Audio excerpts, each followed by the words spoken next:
Initially, the diagnosis came after being unable to get up the stairs in my home. I was having problems with my knees and found myself lifting my legs up with my hands as I was going upstairs.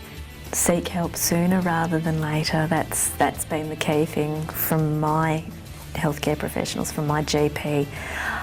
They really stressed the urgency. I was very lackadaisical about it. I mean, I could have been diagnosed 15 years earlier.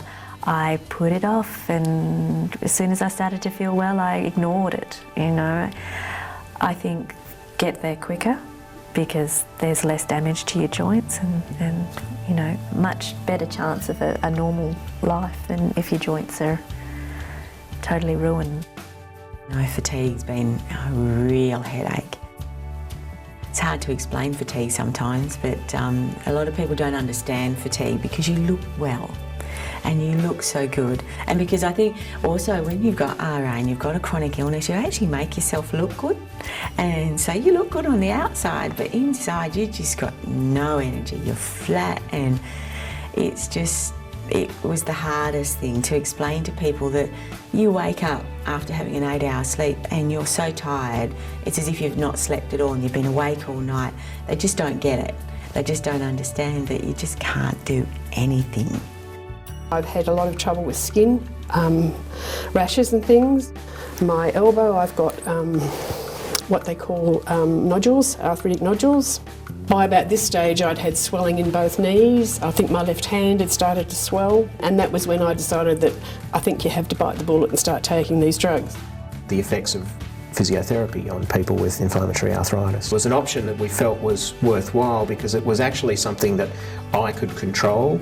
I could take control of the exercises, I could work as hard as I needed to, I could be able to look after myself and be in the middle of the care that I needed to get myself on my feet where I wanted to go. I embrace multidisciplinary care, and I feel that this is an area that it should be essential and a standard part of care.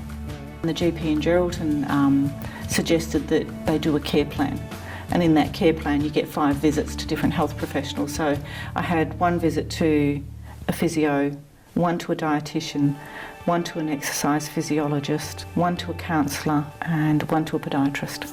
I think physios out there, if they could just take a bit more time, which they've got it while they're stretching somebody or doing exercise, talk a bit more about the condition or suggest things that they've come across or find out what the person's questions are, because then you can build up a relationship with that person and answer the questions but also do the things that are important to them.